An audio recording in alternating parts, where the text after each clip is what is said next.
from the 915 to H-Town, from the Panhandle Plains to the Valley, and everywhere in between. This is the 50/50 Podcast, powered by College Promoters USA. Join me, Hector Cano, as we cover the Texas high school club and college soccer landscape, along with an inside look at the college soccer recruiting scene. The 50/50 Podcast is a platform about the people and for the people who are dedicated to the beautiful game. College Promoters USA, founded and located in San Antonio, operates as the only family-owned college recruiting company in Texas that brings a truly professional, local, and face-to-face approach to area high school student athletes and their families.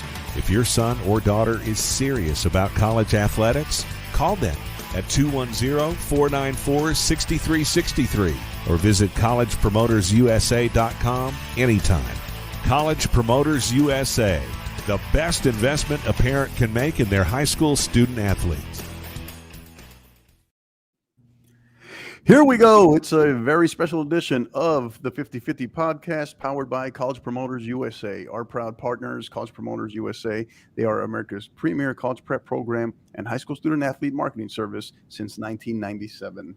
Located here in San Antonio, Texas. For those of you in the local area, you can find them in the Ventura Plaza Shopping Center. You can also find them on social media at Twitter, at SATX Recruiting, as well as on Instagram at College Promoters USA. And you can also find more information on them at their website, collegepromotersusa.com.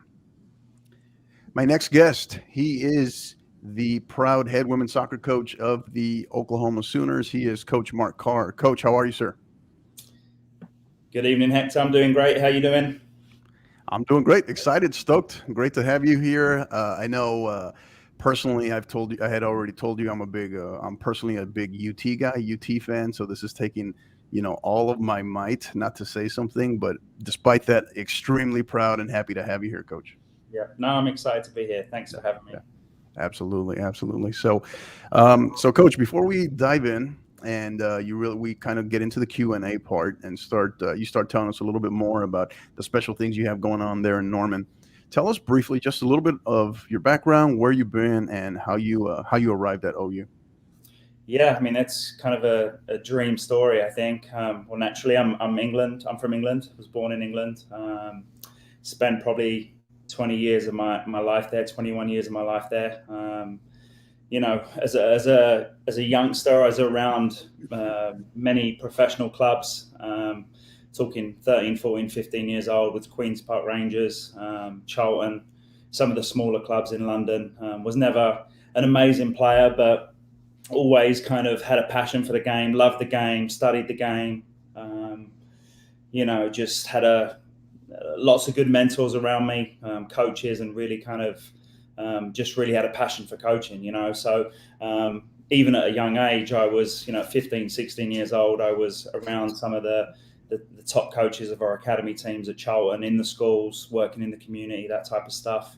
And I think one summer, it was 2001, I came to the US to do some camps. A friend was like, hey, do you fancy going to California? And went out to California and ended up becoming a technical director of a club there. And I think shortly after that, 2 weeks after that, I went on a coaching license. So back then, I think it was the USSFC license. And so I get on the license, and my assessor, I didn't know who she was Jill Ellis back in the day. So this was back in 2000.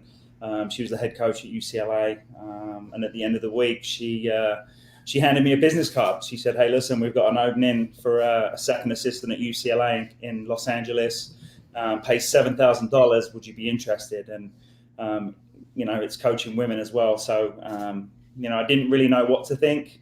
I think at that point, growing up in England, women's football wasn't as mainstream as it is nowadays. So, I had a sister who played the game, and she always played with the boys. But not nearly to the level of kind of the media interest and the level of professionalism that you get now. So kind of arrived at UCLA, just a beautiful place. Anyone who's been down to Westwood, just an amazing place. And, decided to take Jill up on her offer, and really just incredible. I mean, she's the person that gave me kind of my start in the game and taught me, a lot. Taught me the most about the women's game and how to develop. And obviously UCLA, I think right from the get go. It's high performance, championships, competing to win, being the best in your sport, that standard of excellence. So I spent 4 years there, moved on as a head coach to San Francisco, made a lot of mistakes back then. Thought it was just an easy copy paste. You go from a big program to a smaller program with different challenges. So had a little bit of success, but really struggled. And then from there, we got to move back to Texas. My wife originally is from Houston, so we brought our family back to Texas. We woke up one day living in California and just was like, what are we doing living in California? It's so expensive, So, moving back to my wife's home was awesome, and spent some time in the club system, which was awesome. Really a great, great opportunity to develop players and work with players and work 4 nights of the week, 4 nights during the week to hone my craft. And, from there, I was doing a lot of training center stuff. I think it's called the National Training Center stuff, which I think are regionalized now from our talent ID department of WSOC. So I did a lot of those. Texas was one of the regions that I was responsible for. So I did that, was an assistant with some of the youth camps, U14, the US U14, U15 camps, working under some great coaches there.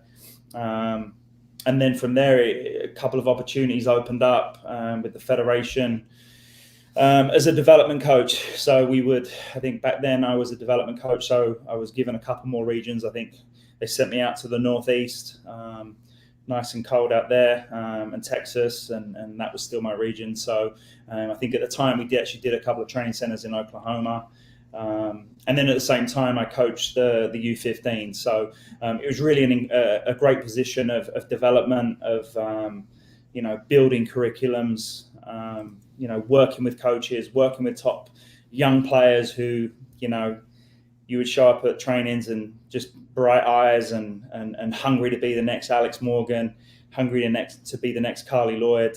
So it was really, really a great time. And worked alongside the coaches as well, alongside a lot of the club coaches in the Dallas area. And, so once I think the 17 job come open, I was with the 15s and they were graduating. So I'd had them for 2 years and graduated to the 17. So spent 2 years with them, won a CONCACAF championship, went to the World Cup in Uruguay in 2018. After that, just kind of, a lot of transition was happening with US soccer, with moves and that type of stuff. And, progressed with the 20s. And I think it was December, or October, November, December 2019, I got a call from OU to see if I'd be interested in. And my wife went to UT. So when I told her that, she was, no. Yeah, she was like, how's this going to work? But, house divided, huh? Yeah, I think at that point in my life, it'd been a privilege to work for US Soccer, just working with some of the best developers and coaches, inside the federation, specialists in their department. And I think I was ready for a new challenge, So when I arrived at Oklahoma, it just had everything that I wanted. I mean, it's a world-class institution, and you look around, you see the sports, you see football, you see gymnastics, you see softball, basketball. I mean, it's everything that I want. And, it's been here 2 years now, so we're improving, we're making progress. But yeah, I mean, I think, for me, when you're with the national team, it's one camp every other month. So there was a little bit of that void of the daily work and, getting on the grass on a daily basis and working with players and really helping them. So that was a part of it. And then I think the other piece was just having a young family. Like I have a young family and, working for the federation. 1 week I was in Japan and next week I was in San Diego. Then it was off to La Manga, Spain. So I just was missing that kind of time with my kids and seeing them grow up. So all in all, just really excited to be at OU and just excited. And it's a special place. It's great stuff. Great stuff.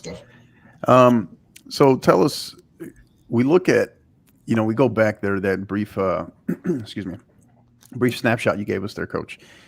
Go from a new assistant, UCLA under Jill Ellis, right? And then, San Francisco on your own, running your first program. Then you find yourself kind of ascending, making that progression from the 15s to the 17s to the 20s with the U.S. youth national team on the girls' side. To now OU. Talk to us. Did you ever, I guess, first of all, at what point did you kind of find yourself kind of assessing how your career path, like, wow, like, did you, when you looked back on it, what was your thoughts on it? But also now, you talk to us briefly about just a little bit more your time there with the Federation, with, U.S. Soccer, and then choosing OU. Why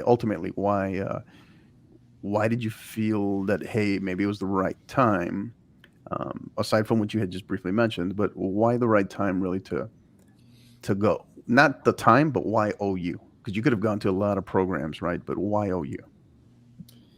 Yeah, that's a lot of people ask me that question. They say to me, like, you had the best job with the Federation, working with the best players. And I think there's a number of factors in there that I've already alluded to. But, OU is a special place. And I think the expectation of excellence, the expectation of championships, the expectation of being the best in your support, and then when I walked through the door there, just seeing all the specialists, all the people in the different departments, the administration, and then the resources, just off the charts. I didn't know enough, like, going into it, but now 2 years in, I think one, it aligns real clearly with kind of the things that are important to me in terms of development, high performance, competing to win, having that platform, and then I just think it is the complete package of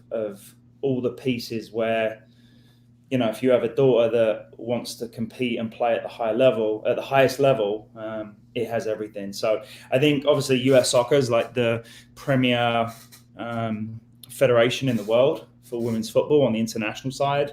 There's a lot of, on a different level, like I saw that gap with OU, what they could become, and I think we're already on that journey. So I would say, in summary, just, kind of my core beliefs in terms of high performance development, compete in championships, excellence, being the best in your sport, and then just the resources and just a world-class institution. Yeah. Good. Okay. So we start to transition now. Look at your time there at OU, and in particular, anytime I speak with a college coach, and I speak with quite a bit of them, I've been asking them this question as of late. Give us kind of a look back. What were kind of your thoughts when you look back, your assessment of the longest season, the longest year in college soccer history, going back to the spring and then turning right back around in the fall, this past fall season. From your perspective, give us what's your take on that when you look back on it, your assessment? Are you talking about, Hector, the COVID year, like that, when it first all got shut down? Correct. Just the fallout, right? How what basically ended up transferring last year's fall season into this spring of this calendar year, right? And then turning right back around a very short off season, very short summer, and then right back at it this fall for the traditional soccer season. Yeah, so I think it was challenging. I mean, I think not only challenging for me and my staff. We were hired in January 2020 and shut down in March 2020. So literally there 3 months, and challenging for me as a coach and as a staff. But I would also say challenging for the student athlete. Here comes a new coach with new standards, new expectations, and then all of a sudden, you have a taster of it, and then it's shut down and everything goes to Zoom. And right. There's no difference for everyone across the country, but I think being a new coach and, trying to get a program, off the ground and moving in a different direction, you need that kind of connection, that time in the meeting room, that the unit meetings, the individual meetings, time connecting as a team, just in person. I think Zoom's great. And I think it's I think it's really developed my skills, and it was a skill we already had when we worked for the federation, but it was definitely challenging, So, we did a lot of stuff on Zoom, and we tried to teach through Zoom and connect through Zoom and do different activities through Zoom, whether it was more on the academic side, more on the personal development side, navigating social injustice in the middle of all this as well. I mean, definitely, a new coach trying to learn about what's important to his players. I mean, so challenging, and then I think our kids arrived back. I think it was the last day in July, and I think there are all types of different medical protocols that were in place. So you've got kids that were coming from California, kids that were coming from Dallas, who could use a gym, who could not use a gym, who were inside. So it was definitely challenging early on. And I think for me now, looking back, the fall was a lot of kind of evaluation and learning of, yes, evaluation about the student athletes, but kind of evaluating the conference, the Big 12 conference. Tremendous conference in there, super competitive, some great coaches. So we went through that conference season and learned a lot about ourselves. And like I said, all the COVID protocols with testing 3 times a week, a little bit of the uncertainty of not knowing who would be available for games, available for training, who was quarantined or isolated. It was right.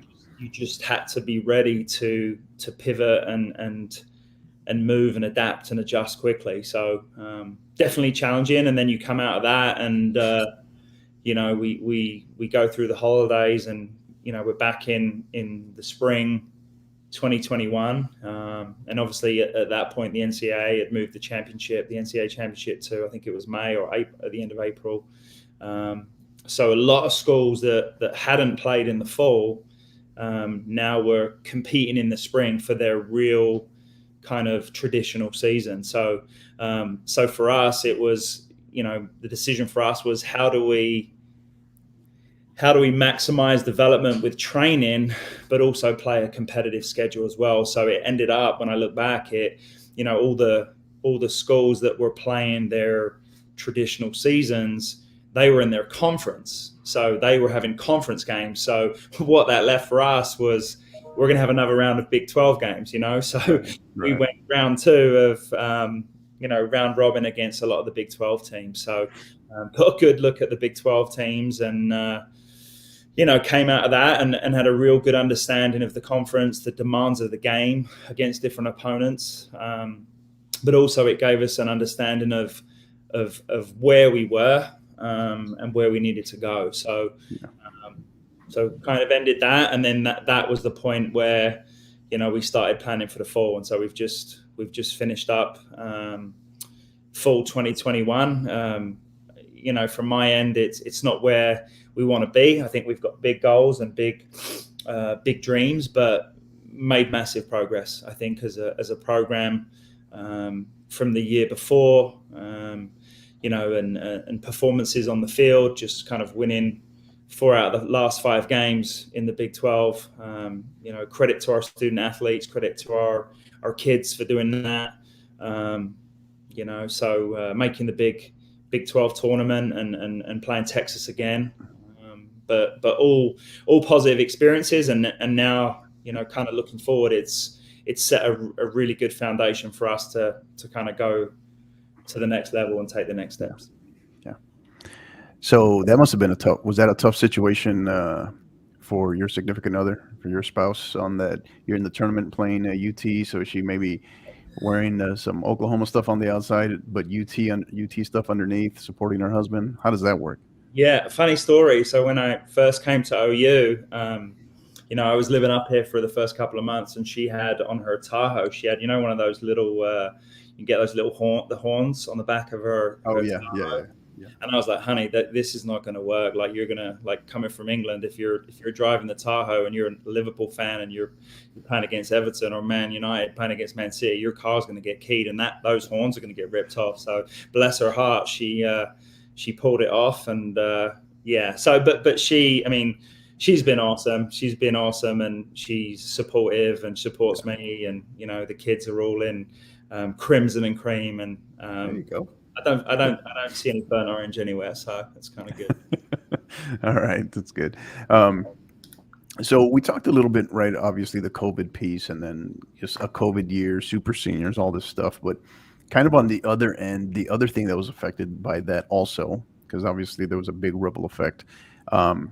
Any thoughts? What are your thoughts right now on kind of just what you're seeing, just in general, in terms of the transfer portal situation?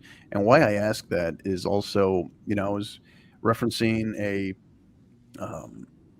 listening to just the other day on a particular podcast, very good podcast, very credible podcast, but it covers college football. And it was talking about this was as of Tuesday, there were over 3,000 Division I college football players in the transfer portal. Obviously, that's just one sport, but just in terms of everything that is being seen right now, that you're seeing or experiencing, what are your thoughts right now in terms of the transfer portal? Yeah, that's a good question. I mean, I think, for me, I look at it two ways. I think it's been good for us. I mean, given where we are as a program, just trying to make that next step and allowing us to go into the portal and address some immediate kind of gaps in our program in terms of, whether it's a certain profile of player, whether it's a certain position.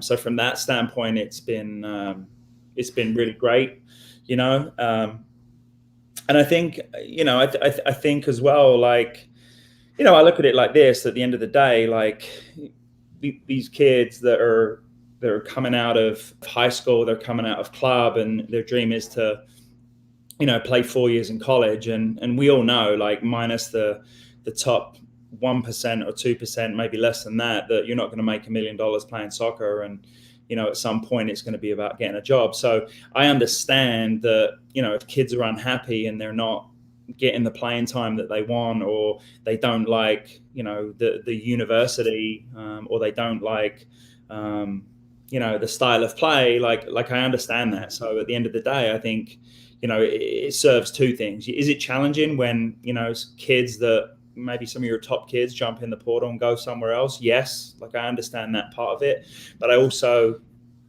respect the happiness part. I think it's about kids being happy, and a lot of these kids are going to play 4 years in college, and some of them may go to the NWSL, some of them may go abroad and play for a couple of years and extend their careers. But for the vast majority, it's they want those playing time and a positive experience. So, going into the portal, I mean, there's so many great programs. The parity is so tight. There's so many good players that, I understand both sides of it, Yeah. Good points.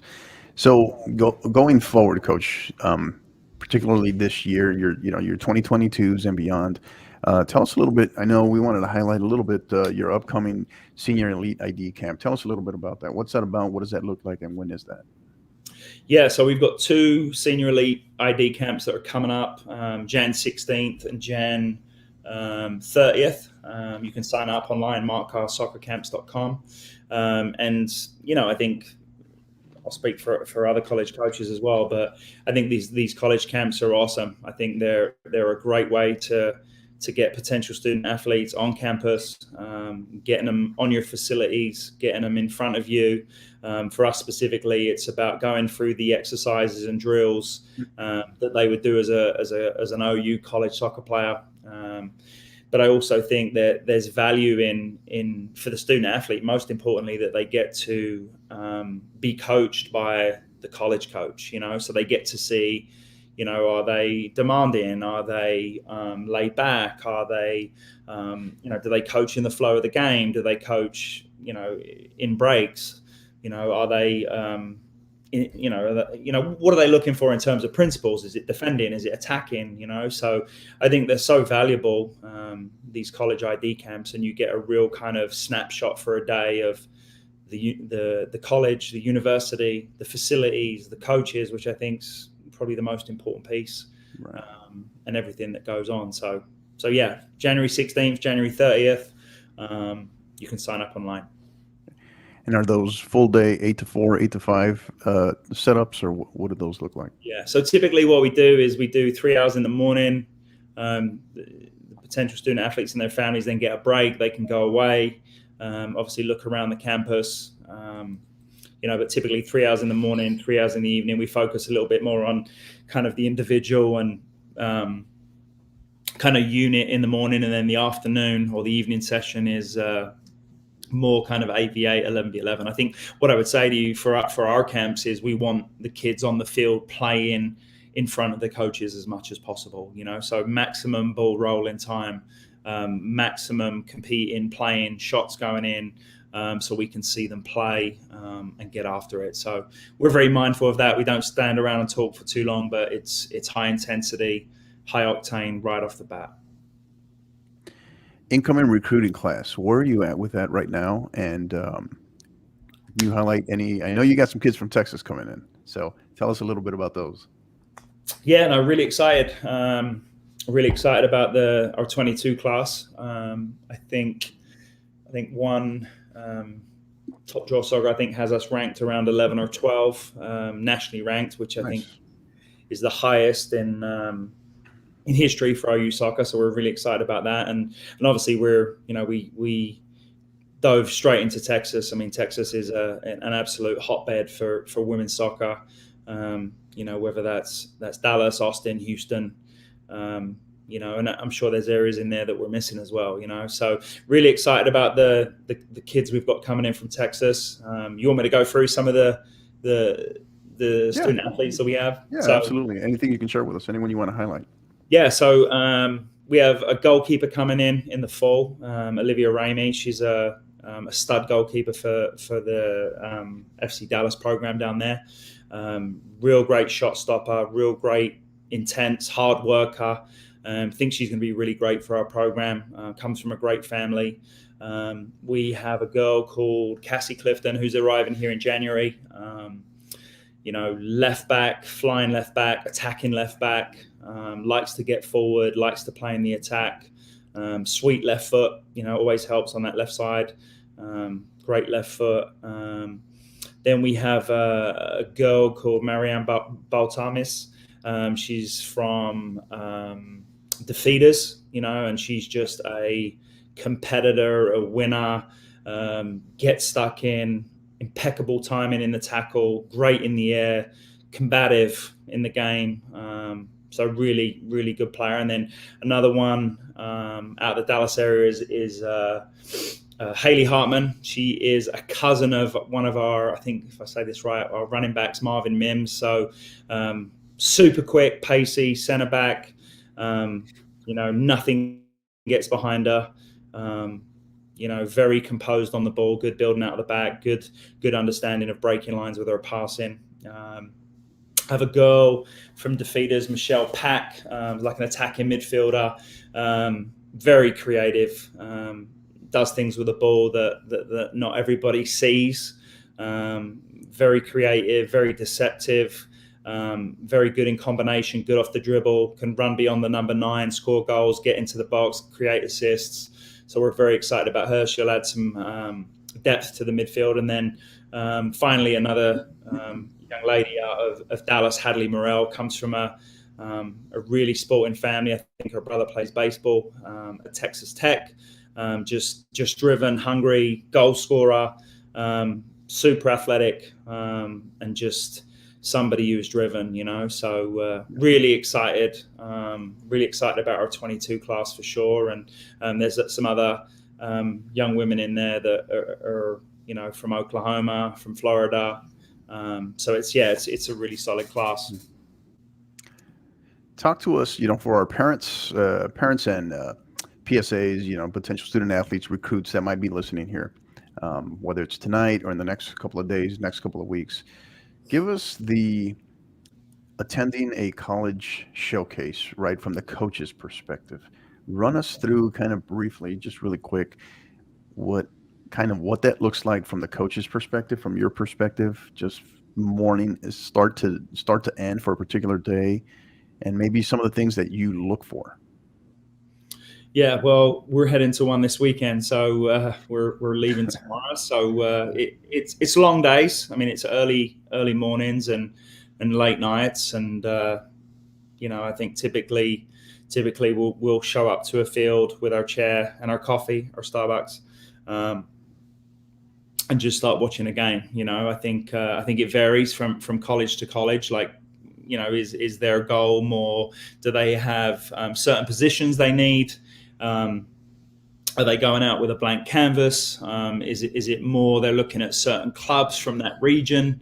So I think that there's lots of variables in there when you're trying to make decisions. But typically for me, I'll go try and watch a half. And for our program, I have myself and 2 other assistants. So normally we're all out and we just separate. We divide and conquer, and we spend typically maximum a half at a field before we move on to the next game. So just for all the listeners out there, it's about making immediate impact. It's really important that as college coaches, we're moving from A to B to C to D. We've got a lot of games to cover, so it's important that you make immediate impact, that you're effective, and that however you do that, whether that's your specific talent, whether that's what you're good at, whether that's something that your coach wants you to do positionally.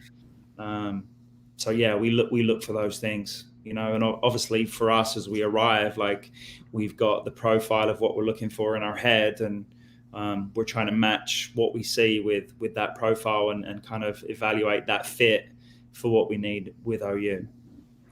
So how often does it happen to you where you're going to a set field to look at maybe set player or set number of players, and someone else completely catches your eye? All the time. You're like, who is that? Mm-hmm. This actually happened to me in San Diego. I was watching one of our incoming mid-year enrollees for 2022, who's going to be with us in January, and she's an attacking player, forward, signed for us, and very talented. And she was starting to outrun centre backs, get shots off, outrun the right back, get shots off, and then I think her coach moved her to the left side. And I was like, you know what, I'm going to hang on maybe 5 or 10 minutes here and see how she does. And all of a sudden, the girl that she was up against for the next 5 minutes did not get by her 1 second. And so, I kind of made note, had some conversations with the club coaches, and then, kind of followed up. And now this kid and her sister are going to be coming to OU this fall. But that's exactly what you're saying, Right. So you got 2023s, 2024s, and even 2025s out there, Coach. They may know about Oklahoma. They may not know that much about the school, right? The program. But why should they maybe consider, what is it that they don't know yet regarding Oklahoma women's soccer? Why should they consider OU? Yeah, well, I think it starts with the university. I mean, I think a lot of the things that I said that drew me to OU would be those same reasons. And I think it starts with the university. It's a world-renowned brand, a world-class institution, and I think you can get the balance of academics, personal development, and soccer all in the one package.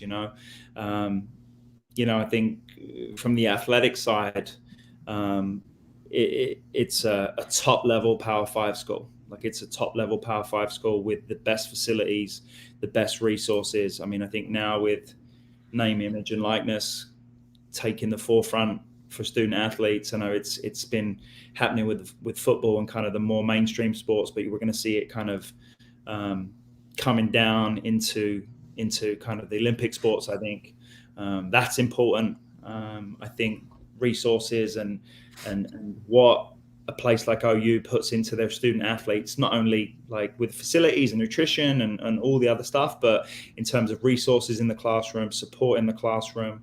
And then the other piece I would say for us is we're a program with big goals, big ambitions. I said it to you in the past, like when you come to OU, and this was one of the pieces that drew me there, was just the expectation of championships, the expectation of excellence, the expectation of development, moving from point A to B to C to D. Like, you have to develop yourself at a place like OU. Like it's expected and it's contagious. And when you're working out and you look to your left and your right and you see, see gymnastics or football doing their conditioning work and just that expectation, it's pretty inspiring at the end of the day, So it has everything. And I think for me, our coaches as well and our support staff, I think, just given my background with the Federation, my connections, my assistant, David Goff, who, worked with the England women's national team, won a bronze medal in 2015 at the World Cup. I mean, just really forward-thinking coach, great ideas. Maurice, our assistant, she's, been through the Canadian youth national team system as a goalkeeper, played Division 1 at Memphis, was at IMG. So high performance, understanding of development, going from point A to point B. And, it's somewhere where we're on the rise. We're hungry. Like, yes, we made progress, but, we've got more work to do. And if you feel that you want to be part of that, and this is something that interests you, then, I'll use the place. So earlier you mentioned the Big 12, playing in the Big 12, and then obviously Power 5. So I got to ask you, thoughts on whenever it may be, thoughts on playing in the SEC. Yeah, I mean, I have not had any conversations with anybody about when it's going to be.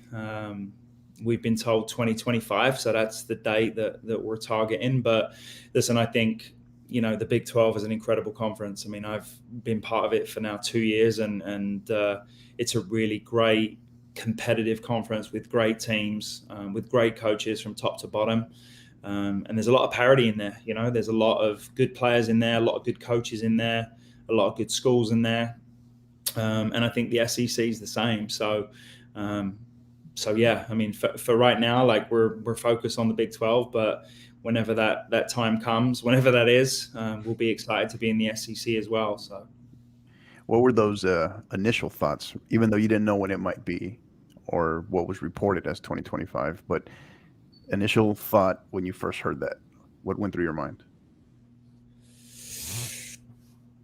I don't think I had any thoughts, really, to be honest. I know it's it's probably for people way above my pay grade, So for me, like I said to you, the SEC and the Big 12 are both incredible conferences. I think if you pitch some of the Big 12 schools against the SEC schools, I think there would be some really entertaining games. Yeah. So as we start to transition here, Coach, before our next segment, kind of some final thoughts here in terms of what has you excited about your program's future, maybe immediate future, and then that long-term, that vision, but also, so what has you excited about your program's future, and what can we expect from Oklahoma women's soccer in 2022? Yeah, I mean, I think that's a good question. I think, I think seeing the progress that our student athletes have made in a real difficult year, 2020 to 2021, has been pretty incredible for me, just to see how they've navigated that and dealt with adversity and dealt with everything. And then obviously coming out of this full season with a much improved record, I think we want to build off that. I think we want to really, I think we finished 8-11-1. I think we've finished in the middle of the pack of the Big 12. And I think for us and for a place like OU, that's not enough. So I know there's a lot of fire in our student athletes. There's a lot of hunger in our student athletes. I know we're excited for the winter and spring season. We got a lot of work to do. We got to get down to work, and we've got to improve, and we've got to get better, and we've got to add some layers to our game. But yeah, I mean, I think my goal now is to really push on and make sure that, come the fall, that we're ready to compete at the highest level in the Big 12. And, like all programs, compete for championships and compete for NCAA tournament berths. And that's what we're going to be focused on. And that's what everything's going to be geared to. Good stuff, Coach. Awesome.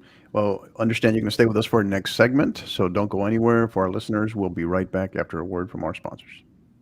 College Promoters USA, founded and located in San Antonio, operates as the only family-owned college recruiting company in Texas that brings a truly professional, local, and face-to-face approach to area high school student athletes and their families. If your son or daughter is serious about college athletics, call them at 210-494-6363 or visit collegepromotersusa.com anytime.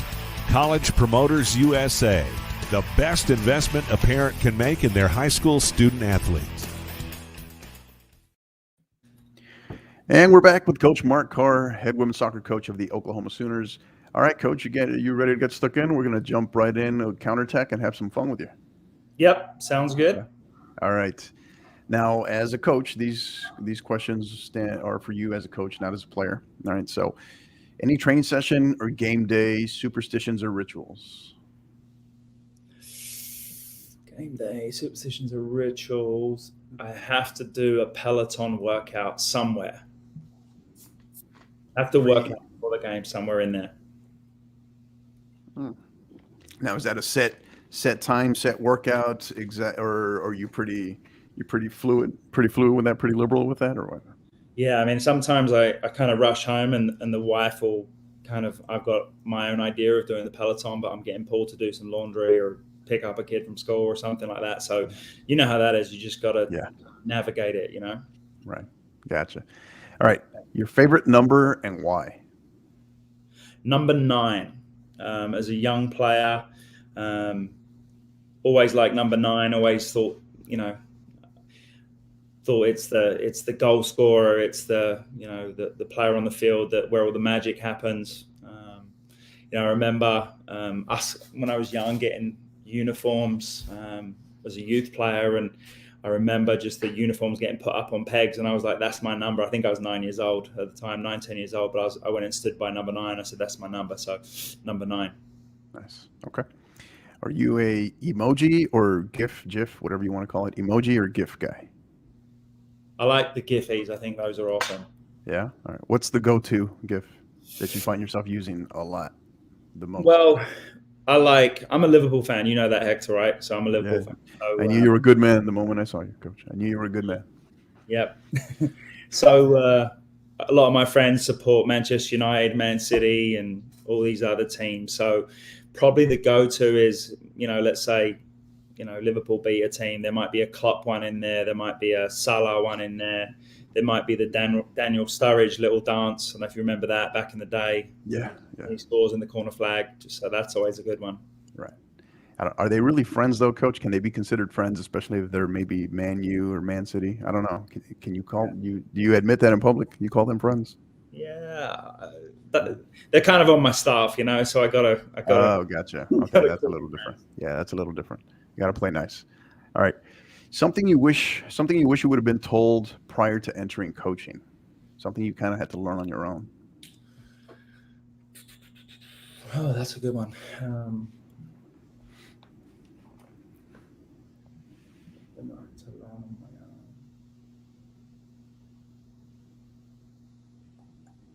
Can I come back to that? That's a tough one. Yeah, and it doesn't have to necessarily be philosophical or, methodology based, but it could be just one of those little things that you realized, hey, this would have been nice to know earlier, right? So, all right, next one. You kind of laid the foundation, the groundwork for this one already. And I already know your favorite, but what is your least favorite soccer team? My least favorite soccer team. I don't know. I've been a Liverpool fan. You're up there with, I would say, Manchester United. My assistant Goffy's going to hate me for saying that, but Manchester United. I like Pep and I like the way they play. I like Tuchel. I think he's forward thinking. I love the way he plays and the system, but Man United are in disarray right now, so it'd have to be Man United. Gotcha. Okay. Favorite movie quote that you can share? Favorite movie quote? Oh man, I don't watch a lot of movies recently, but I just watched Sing with my kids, Sing 2, the other day. That was fun. It's a good one. Watch that. We went through. We rang in the new year with a full binge of on Netflix. What is it? The Cobra Kai, most recent season that Karate Kid spinoff. Whatever season it is, I think 3 or 4. I think it is. Yeah, that's what I did on New Year's Day. I like some of the old, Jason Statham movies with Lock, Stock, and Snatch. I don't know if you've seen any of those. Mm-hmm. There's some good one-liners in there. Yeah. There's a lot, of good ones. Yeah. All right. Okay. So this one can probably resonate with you a little bit because of your background, your experience in the past, particularly with the Federation. But you are appointed the soccer czar for this country today. What is the first change you would make in soccer in America tomorrow?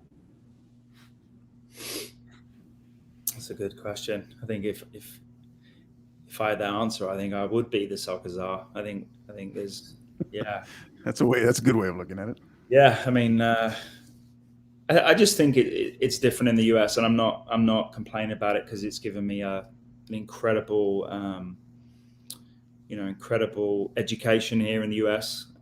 The ability to work with different players, to learn a lot. I think the pay to play system, I think sometimes it's a positive. It's definitely positive when you're a club coach. I've been a club coach, and you're on that side of it.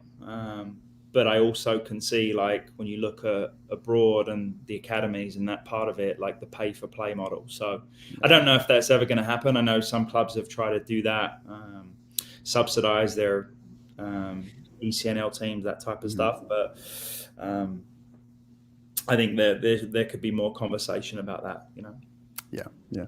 And, one that was recently thrown at me that I really absolutely loved, that I think has a massive ripple effect more than people realize, and I think it would have a direct impact on pay to play, was when I asked this question, was solidarity payments, which don't happen in this country at those, at the youth level. So, and, Christian Pulisic is a perfect example at Chelsea. So I think that would kind of change. That would be a game changer, I think, if those actually happened here. So, all right. Who would play you in a movie? Oh my God. Where do you get these questions from? I do my homework, Coach. Who would play me in a movie?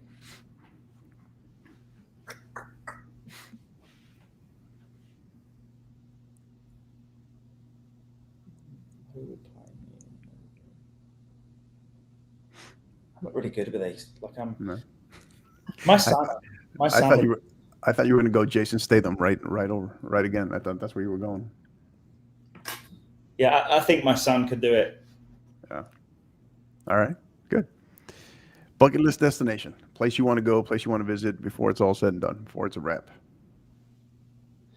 My wife keeps talking about Bora Bora or Belize. One of those like beach huts with a glass floor where you can just chill and sit out by the ocean. I think that sounds good. Okay. All right. Most random thought you've ever had during a match. You're in the middle of a match, wherever it was, wherever you were, you with the Federation, they're at OU, maybe San Francisco, some random thought not related to the game that you were in coaching just enters your mind. Random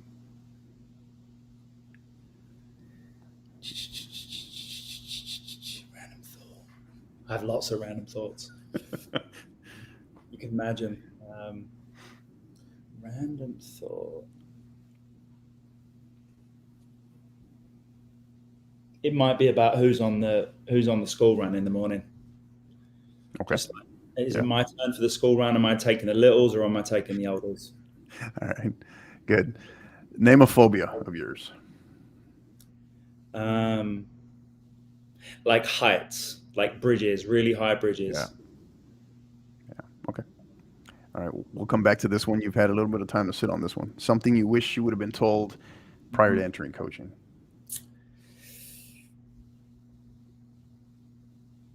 I think that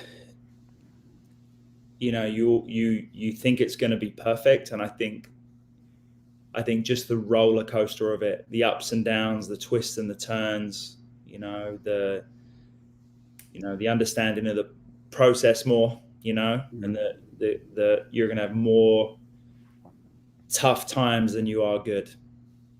Yeah. Okay. And that's probably for players as well. Like we preach that without failure and, without suffering, without hardship, without losses, without, adversity, if you respond in the right way, if you don't respond in the right way, you don't grow. So it's the exact same for us as coaches. Right. Okay. That's good. It's good. I think it sounds so obvious, but I think when you're first entering coaching, it's the last thing on your mind also. Right. Yeah. So it's a good one. Hobby you discovered during the pandemic. Maybe something you took on, something you previously hadn't done, hadn't seen, and it's kind of stayed with you a little bit. I would say a little bit of cooking. I'm like the sous chef at the Carr household. There you go. So a little bit of that. I would say maybe some basketball with my daughter outside. All right, good. And that's the perfect segue to the final question, Coach. I asked this one to everybody. So whenever we return to whatever our normal may be, right? We're out of the pandemic. You got family from England coming over. Everyone's descending on the Carr household there. Team, alumni, your current team, family, everybody. Your Sunday dinner, you're the chef. What are you cooking? I like to have like a smorgasbord of like steak, chicken, burgers, chips and dip, salsa, queso. There you go. That's the Texan in you there. And maybe a salad as well for my wife. Like. There you go. All right. Awesome. Good stuff. Well, hey, Coach, this has been tremendous. This has been great. We've extremely grateful to have you on. Grateful for your time. Thank you. Obviously, college coaches, life, very busy. It's very tight, always on the go. And just as you said, you're going to, you guys are heading out to a showcase tomorrow. And can you mention that, by the way? Where are you headed? Down to Florida for a showcase down there. So we'll be down in Lakewood Ranch through Monday. Nice. Okay. So you'll be there. So leave tomorrow, return Monday. Yep. Got it. Awesome. All right. Well, again, sincerely appreciate all your time, Coach. Thank you for everything. Any final thoughts, words, anything you want to share? No, just thank you for I said this to you before, Hector. Like, thank you for doing this podcast and just bringing notoriety to the women's game. I think there's no better time in the US right now to be a female soccer player at any level, whether it's youth, college, professional, national team. I think it's a really special time, and guys like you that get in there and talk about it, I think it's invaluable. So I appreciate it. Absolutely, and likewise, Coach. We appreciate it. We know, you're busy and humbled by the fact that we can get someone of your caliber to be able to be here and spend the evening with us. So we're grateful for that. Thank you for everything. For our listeners, again, thank you for your support. Thank you for everything that you're doing. Go to our YouTube page at the 50_50 podcast. Make sure you subscribe there. You can also sign up for notifications. You can also find us on Twitter at 50_50 pod, as well as on Instagram at 50_50 podcast. So we sincerely appreciate all your support, everything you're doing. You're the reason why we do it. And you guys know what to do. Until the next time, keep downloading and keep listening.